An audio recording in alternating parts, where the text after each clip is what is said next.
Hello students, good morning. स्वागत है आप सबका हमारे doctor AB classes of physics के यूट्यूब चैनल में। इस क्लास में हम हमारी क्लास +1 फिजिक्स के यूनिट्स एंड मेजरमेंट के chapter topic fundamental and derived physical quantity की बात करेंगे। क्लियर? तो आप सबको हमारी लास्ट क्लास से पता चल गया होगा कि व्हाट इज फिजिकल क्वांटिटी। ठीक है, क्या है फिजिकल क्वांटिटी।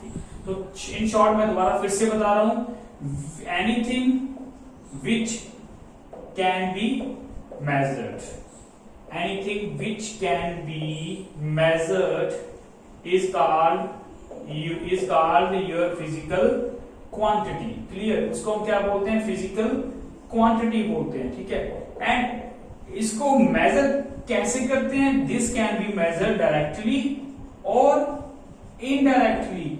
इस फिजिकल क्वांटिटीज, कुछ फिजिकल क्वांटिटी ऐसी हैं, जैसे आपको पता चल गया मास लेंथ टाइम, है ना। तो कुछ फिजिकल क्वांटिटी ऐसी हैं जिनको हम डायरेक्टली मेजर करते हैं और जिनको इनडायरेक्टली मेजर करते हैं। ठीक है, और डायरेक्टली मेजर करने वाली क्वांटिटीज को हम बोलते हैं fundamental physical quantities, and indirectly को मेजर करने को बोलते हैं हम ड्राइव्ड फिजिकल क्वांटिटीज। सिंपल। ठीक है, तो जिन क्वांटिटीज को मैं डायरेक्टली मेजर कर सकता हूं दैट आर योर फंडामेंटल, जिनको मैं डायरेक्टली मेजर नहीं कर सकता that are called your derived physical quantities. ठीक है, तो चलिए शुरू करते हैं। सबसे पहले what are fundamental and what are derived physical quantities. ठीक है, फंडामेंटल वर्ड मींस जो सबसे, यहां से कोई चीज शुरू होती है, जो आपका बेस है। ठीक है, that are called your fundamental. Mean simple way fundamental किसको बोले? Base quantities which are independent. ठीक है, independent on each other is called your fundamental physical quantities. Clear? और इनके यूनिट्स को बोलते हैं, क्वांटिटी की यूनिट होगी उनको बोलते हैं हम फंडामेंटल यूनिट्स। क्लियर? तो डेफिनेशन क्या हुई फंडामेंटल फिजिकल क्वांटिटी की? Any base quantity which are independent on each other. मतलब एनी बेस क्वांटिटीज जो जहां से शुरू हो रही है वो क्वांटिटीज, जो बेस है हमारा क्वांटिटीज का, which can independent upon each other. ठीक है, सो ये है हमारी फंडामेंटल फिजिकल क्वांटिटीज। पहले इसका टेबल पूरा कर लेते हैं। चलिए स्टार्ट करते हैं। फर्स्ट फिजिकल क्वांटिटी हमारे पास 3 मेन फिजिकल। देखिए, मैं टेबल पहले भी ट्राई करके रख सकता था बट नहीं, मुझे समझाना है भाई। ठीक है, ये पहली 3 फिजिकल क्वांटिटी जो मैं लिख रहा हूं that are named as mass, second is length से, थर्ड इज टाइम। ठीक है, mass, length, time, these are your 3 fundamental quantities in mechanics. इनको हम मैकेनिक्स में मोस्टली हम 3 फंडामेंटल फिजिकल क्वांटिटीज को यूज करते हैं, मास, लेंथ एंड टाइम। ठीक है, और ये फंडामेंटल क्यों है? Why these quantities are called fundamental? क्योंकि ये एक दूसरे पे डिपेंड नहीं करती। ठीक है, जो डिपेंड नहीं करती that are called your fundamental quantities. तो समझिए आप इनको कैसे ये डिपेंड नहीं करते एक दूसरे पे। ठीक है, तो मान लीजिए मैंने ये एज्यूम किया कि मेरे पास 2 थिंग्स है, एक थिक है एक थिन है। ठीक है, जिनकी लेंथ क्या है? Length is almost same. देखिए, इनकी लेंथ क्या है? ऑलमोस्ट सेम लेंथ की है। ठीक है, दोनों सेम लेंथ के हैं ऑलमोस्ट, पर जरूरी नहीं अगर इनकी लेंथ सेम है, क्या इनका मास सेम होगा? Is it compulsory? कोई जरूरी नहीं। ठीक है, तो इसका ऑलमोस्ट थिक जो बॉडी है उसका मास थोड़ा सा ज्यादा होगा, थिन का मास थोड़ा सा कम होगा। तो मास में डिफरेंस है बट इनकी लेंथ हमने क्या एज्यूम करके चली? सेम लेंथ मान करके चली, पर मास डिफरेंस जरूर आया। ठीक है, इससे ये क्लियर होता है कि मास आपका लेंथ पे डिपेंड नहीं करता। समझिए आप। ठीक है, मास आपका लेंथ पे डिपेंड नहीं करता। क्लियर हो रहा है ना भाई? लेंथ सेम है, मास सेम हो कोई जरूरी नहीं। जिसका ऑलमोस्ट, जिसका थिक बॉडी है, जो थिक बॉडी है, मोटी बॉडी है, जो पतली बॉडी है, उससे उसका मास, इसका मास क्या होगा? ज्यादा होगा, है ना? इन जनरल ज्यादा होगा। तो ये यहां से क्लियर होता है कि मास आपका लेंथ पे डिपेंड नहीं करता। क्लियर? ठीक है, मास लेंथ पे डिपेंड नहीं करता। सिमिलरली आप क्या सिलेक्ट कर लो, सिमिलरली आप चूज कर लो कि आपके पास टू लेंथ्स हैं जिनकी लेंथ सेम नहीं है, थोड़ा सा डिफरेंस है। ठीक है, लेंथ सेम नहीं है। अब इनका मास क्या हो सकता है? क्या सेम हो सकता है? थोड़ा सा डिफरेंस है लेंथ का, क्या मास सेम हो सकता है? यस, हो सकता है। ठीक है, तो यहां से क्लियर होता है लेंथ सेम नहीं है। अब इनका मास मैंने अज्यूम कर लिया कि इन दोनों का मास क्या है? सेम है, बट लेंथ क्या है इनकी? डिफरेंट। तो यहां से क्लियर होता है कि length is not depend upon mass. So length mass पे डिपेंड नहीं करती। ठीक है, लेंथ मास पे डिपेंड कैसे करेगी, है ना? तो लेंथ मास पे डिपेंड नहीं कर रही, मास लेंथ पे डिपेंड नहीं कर रहा। समझ आ रहा है ना भाई? उसी तरह आप ये बॉडी ले लो, सिंगल बॉडी ले लो, इसका मास मेजर कर लो कितना है, इसकी लेंथ मेजर कर लो कितना है, इसको रूम में रख दो, कहीं भी रख दो। ठीक है, और उसको 1 साल के बाद उठाओ और फिर उसका मास देखो, फिर उसकी लेंथ देखो, ऑलमोस्ट क्या होगी? नियर अबाउट सेम ही होगी। मैंने 1 साल क्यों लगाया? आप 1 महीना लगाओ, 1 दिन लगाओ, 1 घंटा लगाओ, ठीक है, सेम रहेगी। क्लियर?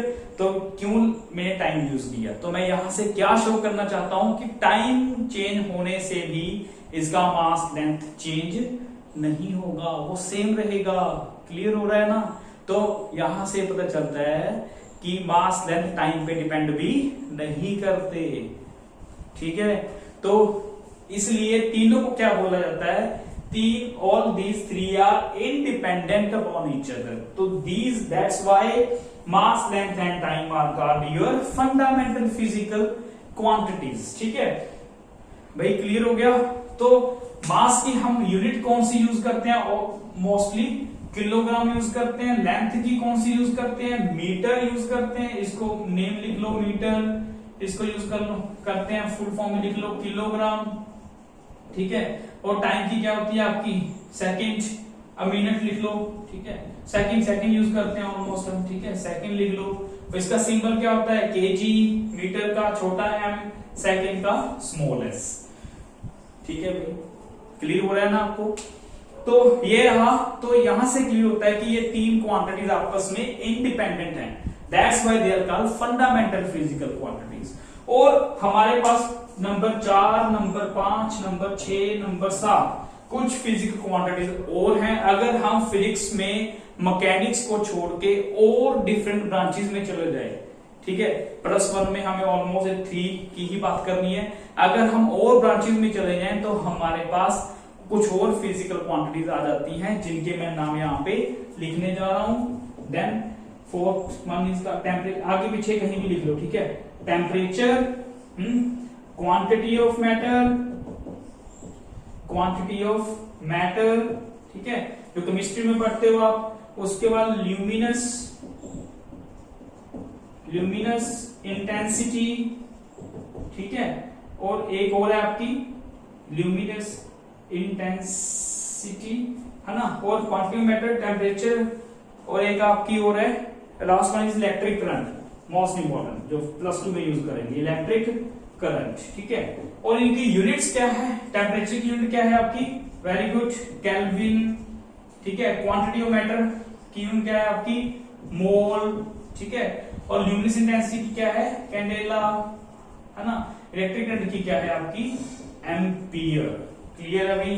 ठीक है, और इनके सिंबल क्या है? केल्विन का छोटा के, मोल का MOL ओनली, केमिस्ट्री में आपने शुरू कर दिया होगा मोल को पढ़ना। कैंडिला क्या है? CD। एम्पियर का क्या है आपका? Capital A। तो ये रहे आपके फंडामेंटल क्वांटिटीज। ये अदर ब्रांचेस ऑफ फिजिक्स के लिए, अदर ब्रांचेस ऑफ फिजिक्स, ठीक है, और ये ऊपर वाली 3 हैं जो आपकी मैकेनिकल सिस्टम्स के लिए, मैकेनिकल फिजिक्स के लिए, ठीक है। ऐसे ही जैसे हमने इनको शो किया कि तीनों एक दूसरे पे इंडिपेंडेंट है, ये भी सब एक दूसरे पे क्या है, इंडिपेंडेंट है। क्लियर हो गया। तो ये आपकी 7 फंडामेंटल फिजिकल क्वांटिटीज हैं। उसके बाद चलिए हम शुरू करते हैं ड्राइव्ड फिजिकल क्वांटिटी के बारे में। तो ये तो रही हमारी फंडामेंटल क्वांटिटीज, यहां पे शुरू करते हैं ड्राइव्ड क्वांटिटी। और ड्राइव देखिए नाम ही शुरू होता है derived. Derived means which can derived from fundamental physical quantities, fundamental physical quantities, ठीक है। तो जो हम इनसे ड्राइव करते हैं that are called your derived physical quantities. और ऑलमोस्ट ये बहुत सारी फिजिकल क्वांटिटीज हैं, ये तो हमारे पास ओनली 7 है, या यहाँ पे हमारे पास बहुत सारी फिजिकल क्वांटिटीज हैं, ठीक है। मान लीजिए हमारे पास स्पीड है जो आप सबने पढ़ रखी है।